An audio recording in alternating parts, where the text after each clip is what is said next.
It looks like he's going to need surgery. We're still working through all the details of that, what that timeline is going to look like. So that's really all the information I have today. You anticipate putting him on IR? I don't want to make any determination right now. We'll get through the week, get all the information we can, and then we'll go from there. Is the hope right now gathering second opinions? Is that what you're Yeah, I think that's all the process they're going through right now, timeline and all that kind of stuff. So not information I have today. What's your message to the team? That we're 2-0, and we've got a lot of good energy right now. There's a lot of things that we can clean up with our football team to be better going forward. We have not put our best foot forward yet, and so that's what's exciting is that we found a way to be 2-0 right now, and we still haven't even played our best football collectively. So the goal this week is find a way to go on the road and be 3-0, and I know our guys are chomping at the bit for that opportunity. Yeah, Joe does miss extended time. Can you, Jake, and a lot of the same faces draw from 2023? Does that help? Yeah, we have a ton of confidence in Jake, and so he proved that yesterday against what I think everyone's going to see as a really good football team. He's done in the past. He's played against this team we're about to play, so he's got experience there. And so again, the point that you turn to now is excited for Jake to go out there and play, and he's earned the right to be in the spotlight, and so guys will rally behind him, and we'll get Jake's best. Obviously, you're trying to prepare for Minnesota and do everything you do in the normal course load of a Monday after a game. But when you have something significant like this and there's so much to consider, what kind of a challenge is it for you and your staff?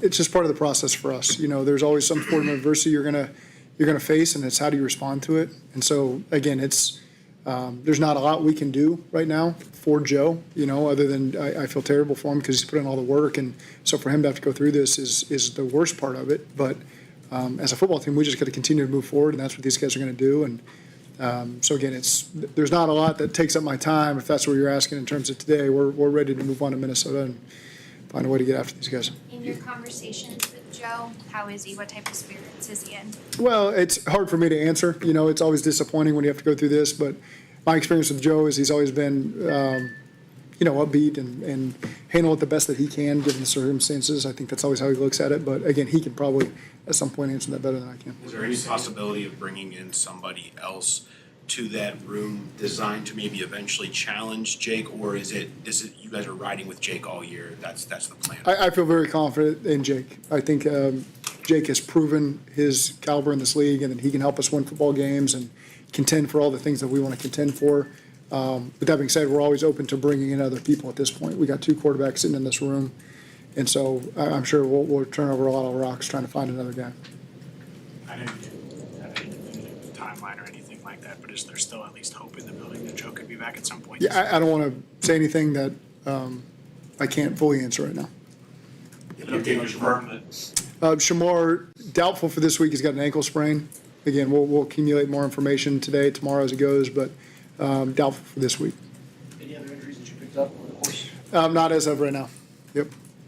Just confirm for us that it definitely is a turf toe. Yes. Yes. Do y'all have an idea of when that occurred? Was it on the play on his last offensive snap? I just assumed that without getting into the details. I just assumed it was on that play. Zach, do you feel like when you think about this injury happening to Joe and another injury you guys are dealing with, that you have to organizationally start to rethink how you protect Joe and the way that you guys have gone about that? It's unfortunate that this happened. But again, that's part of football, and that's what's going to happen. Guys are in the pocket, guys are moving around. I don't know how a turf toe injury fully happens, how you got to get hit or stepped on. I know that potentially he could have been clean for 99% of the game, and the one play is where this happens. And so I get it. I understand where people are going to come from. It's going to be very attacking of us and our style of play. That's got us to a Super Bowl and an AFC championship and 2 division titles and won a lot of games for us. So we're always evaluating how we can protect our players and put them in the best position possible. So I take accountability for that. And if people want to blame me for putting them in a position, I'm fine taking that. But we'll continue to put the best plan forward to put Jake in a great position to go help us beat Minnesota. What would you say to those people that look at the offensive line? I don't really worry about the outside noise. We are always working to be the best version of the Cincinnati Bengals and trying to put ourselves in the best position. The players have bought in, the coaches have bought in. We feel like we put ourselves in a great position here at 2-0 by beating two teams that are difficult teams to beat. And so that's all I can say. I can't answer to everybody. You're never going to please 100% of the people. Whatever I say will please some, not the others. And so I'm very accepting of that and embrace the role that we're in. You know, it's challenging, and we'll continue to find ways to be successful. Where's your confidence level in the offensive line right now? Very high. If people are looking at the offensive line as the number one reason in that thing, that was an all 11 people on the same page in that last game. So especially early on, there's some things that we got to correct at every position to be able to all be on the same page. It is as simple as that. And that's coaching, that's the receivers, that's the tight ends, that's the running backs, and that's the offensive line and the quarterback all working in unison with each other. So again, it's the line always takes all the blame for it. I've got confidence in those guys, and we're going to continue to get their best going forward. So you don't think it was really on the line when you went back? It's not like a lot of people are looking at the line. Yeah, I can't control what a lot of people think. I don't know who a lot of people are. I think that we got to do a better job as an offense, protecting each other, and all getting on the same page with the protections. So again, it's just part of the challenge playing football in this league, and you're going to get tough looks, and we got a lot of tough looks in that game. I give a lot of credit to Jacksonville. They had a great plan. It was very challenging. I thought as the game went on, our guys did a great job. I think if you look at the last drive of the game, I think we went 10 for 10 for 92 yards, and Jake was not touched by a player we couldn't account for. And so when it mattered the most, those guys came together and gave Jake great protection. The two times he got hit, one was on scat protection, we can't block that guy. One was on a Abby, safety off the edge, we can't block him. It's a running clock, 2 minute, completes it to Jamar, beats the extra hitter with the throw. The line did a great job, and the backs did a great job. So at the end of the game, those guys really stepped up and gave us what we needed to be able to go 92 yards in 3.5 minutes and eat up all but 18 seconds on the clock and score a touchdown to win the game. Outside of the final drive that you just talked about, did you notice a difference in the performance of the offensive line when Jake was in the game as opposed to Joe? No, I mean, there's corrections we make as the game goes with the running backs and the tight ends and the receivers and the linemen as a whole. So I think as the game goes, there's always this, okay, here's how they're going to play us. That was a challenging coordinator. He'd spent 1 year in Green Bay. So is that his identity? He's played one game against Carolina. They were up 20-3 at halftime after a lightning delay. So they had control of that game. So what are we really going to get from these guys? That was an extremely challenging plan to put together, that as the game evolved, you had to see, okay, this is maybe more of his identity and how he's going to attack us. And so I really felt like as we continue to adapt to all the different pressure looks we were seeing, it was, okay, this is their plan. Here's how we can counteract that. I thought our guys handled it really well. I thought our coaches really did a good job in the second half. So that's a lot of it, and that's credit to Jacksonville. I thought they coordinators did a great job and were very prepared and put us in tough spots, and I thought that we countered the right way and gave our guys a chance. I know that you said Joe is usually upbeat in situations like this, but just given how many of these injuries have happened to him and what we know about just how much time he spent in the offseason and how important his craft is, do you have to be extra aware of how this could potentially take a toll on him mentally this time around? I haven't thought of it that way. So I'm sure as time will pass, I'll have a better answer for you. I think one of the things that you mentioned in 23 that you appreciated about Jake is you could still game plan for the opponent coming up, and Jake could step in there and execute the game plan, Yeah. regardless of who the quarterback is. Is it the same way this time around where Yeah, it's not going to, Joe could have been playing or Jake's playing, Sure. you're still going to attack the team? sure. Very, very similar. And again, it's always as the week goes and I'm one-on-one with Joe or sitting in the quarterback meeting, I'm looking at Joe as I'm asking the questions. Hey, what do you like here? Do you like this? Do you like that? I'm looking at Joe and I'm asking Joe the questions. Now I'm looking at Jake. Jake, what do you like this? Do you not like this? And so that's the difference in kind of the last 10% of the game plan as we're making decisions as coaches. Do we like this? Do we not? A lot of times I go to Joe and I want his feedback on that stuff, because if he loves a play, then I got to call it. If he doesn't like a play, then I'm not going to put him in that situation. So now that just transfers to Jake. And sometimes with Jake, that may lean a little bit in a different direction for that 10%, but that's usually how our process goes. And I'm very comfortable with the communication with Jake. Jake's always been very honest, done a great job telling us and being transparent with what he likes and doesn't like. And So we'll fit that into whatever plan we have for Minnesota. You kind of alluded to this a little bit, but the style of play, is there a certain level of risk that comes with it, knowing how explosive y'all want to be as an offense? I mean, is how much of that kind of is? Yeah, there's always a risk. I think if you watch a lot of the top offenses in this league, especially in this conference, you're going to see a lot of quarterbacks running around in the pocket making big plays. And so that's just part of it. You know, you have a great quarterback who can extend plays, and the receivers we got, you're going to hit big plays. You're not going to say, don't do that. We've all sat here and watched all the game-breaking plays we've made when we've extended plays and made plays. So I think just as overall say, hey, we're not going to be aggressive and we're just going to run the ball 40 times a game. That doesn't play to a lot of our strengths, because our strengths are throwing the football to our receivers and our tight ends and backs and our linemen protecting, and our quarterbacks being able to make plays in the game. So that's what we lean into. Sure. We go into every game. What's the best plan for us to have? Ideally, we can get a 21-0 lead on a team and just hammer them with the run game and the play. That would be great.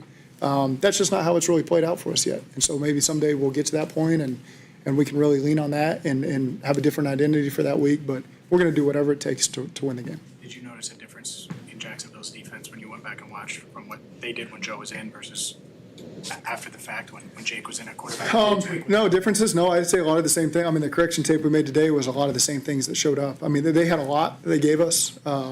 There were a lot of difficult looks, a lot of challenging looks. I think that they've done a great job. I think they're going to challenge a lot of teams with that kind of stuff this year. So again, we just had to problem solve it as we went. But no, both guys got similar looks over the course of the game. Does Jake have the same green light to audible as Joe does? Yeah. Yes. What gives you the most confidence? Obviously 2-0, trying to stretch up to 3-0 this week against in a tough environment. We are 2-0. It doesn't feel like 2-0 right now. 2-0. Yeah, I mean. Yeah, I think that's all we control is winning this next game. And so the energy and the confidence in our locker room right now is sky high. It's found a way to win 2 games by guys stepping up and making plays at the end of games. And so again, just sitting at home yesterday night, watching all these other teams play and watching the highlights, like every game, every team's got a couple flaws right now that they're trying to work through, and you're hopeful that you're finding a way to win early in the year, like we've done 2 weeks in a row now. But I can't tell you enough, like the positivity we got in this room and the confidence we have in this room, because we saw the mistakes we made, and a lot of them are so correctable that we're going to continue to improve as we evolve as the season goes on. And so the guys see, like, we didn't even and Jacksonville probably feels the same way, but there are so many things that we could have done better that we'll be cleaner on as every week passes. And to still find a way to win and be 2-0 is exciting for these guys, and we're going to continue to capitalize on that. Why do you think that hasn't really dropped off? Normally when your starting quarterback goes out, especially a guy like Joe, there is a bit of a drop off. Why do you think there's... Yeah, we're finding a way to win. I mean, make no mistake, but losing Joe is a big piece of what we do.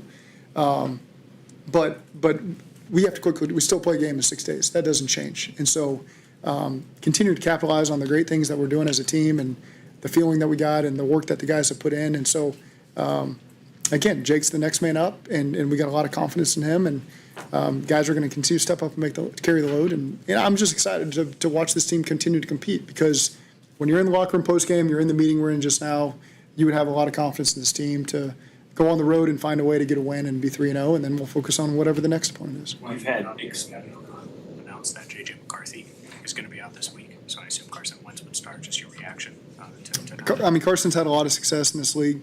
Watched my brother was in Philly when they drafted Carson and played him a couple times. So he's always challenging. He's dynamic with his legs. He's got a big arm. He's played in some big moments. He's seen a lot of different looks. So there's a reason they acquire him as the backup. He's done a lot of really good things over the course of his career. Do you have a surgery date yet? I have no, I don't. When do you? So I guess you say you don't have a definitive timeline yet on what that would be.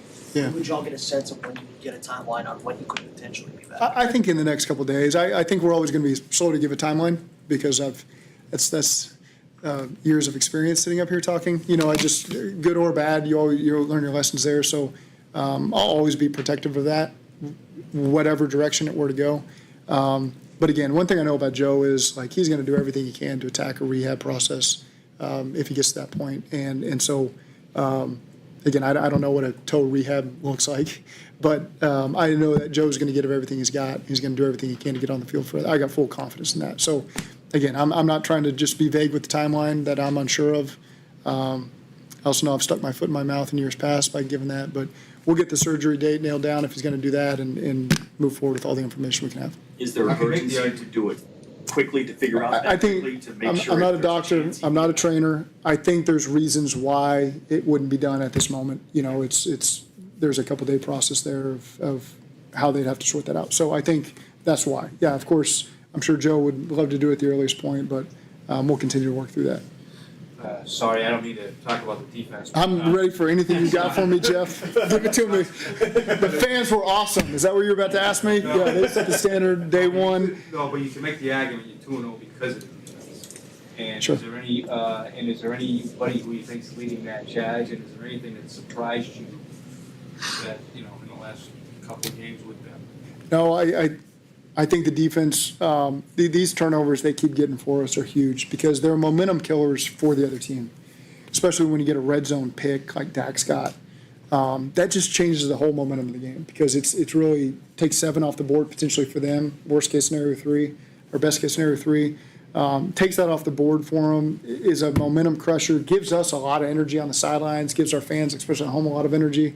So I think that those have been turning points in the last 2 games, just getting these turnovers that they're getting, which aren't easy ones. You know, they're tips and guys are going and getting them. Dak's made a great play on the corner out in the end zone. So love the momentum that they give in the offense in some of those key moments. And again, we'll continue to fine tune what we're doing best and evolve as a defensive unit. But I knew going into this game, watching Jacksonville and knowing their staff and knowing their talent and having watched them years past, it's a really dangerous offense. They give you a lot of stuff that stresses you with your eye discipline pre-snap. They put you in a lot of compromising situations post-snap. I really feel that Liam does a great job with those guys, and you're going to look up 10 weeks from now, and they're going to find a way to be one of the top offenses in the league. So proud of the way that our defense just buckled down, solved the problems, got us off the field, especially the sudden change on the 12-yard line at the end of the game. I mean, that's a game. That's 4 plays right there that probably don't get talked about enough, that they found a way to stop them and get the offense the ball back. You're not that far from preseason games in training camp. Do you think that's helpful for Jake, that he hasn't been, sitting around getting minimal work during the week? I think it's probably more helpful than hurtful that it's closer to that time because he's gotten that live action, fairly recently in the last month or so. So takes a lot of our scout team reps. Brad Craigthorpe does a great job at different times, special teams, post practice, Fridays, making sure he gets the reps that he's not getting, those live reps that are on the script that Joe's getting. Jake gets some of that opportunity. So I think Brad's done an excellent job preparing him for the moment, and Jake has done everything he can to control what he can control, and I'm excited to watch him play. He won big at Washington. He was 4-3 when he filled in 2 years ago. Are there intangible qualities there that, people gravitate to for him? Well, yeah, he connects with everybody in the locker room. He's done a great job. That's just natural for him to spend time with everybody in different environments, and so I think guys really respond well to that. But most of all, just his time in the building and how he works, guys really appreciate and respect that. And so again, you have a lot of confidence when he goes out there that okay, Jake's more than capable to be able to lead us to a win. You threw me off with Washington. I was Commanders in my head for a long time. And I put it together at the end there, yeah, but it took me a second. Zach, I was just thinking about Chase Brown's role in the offense and just wondering from you, how do you feel like it's gone for him? So I think there's a couple runs that we got bigger potential on that we're one block away. And so, again, those are things we're focusing on right now is we can't be one block away. We got to get everybody on the same page, everyone finishing, so that Chase can get in those situations where we get the explosives. And instead of 3.1, you're up in the 4s. And so, again, those moments showed up on the tape for us where the potential was there, and we just didn't get it done, and there's no excuse for that. And so, again, that's something moving forward we got to do a great job of is getting more out of our run game, the explosiveness that can be there, and we'll continue to try to find ways to do that. Would you say the second half yesterday probably wasn't conducive to, just felt like it demanded more of a passing? There's moments, and this has happened to us over the years, where it becomes you're down 7 and time becomes your enemy, and we spend a little more time throwing it.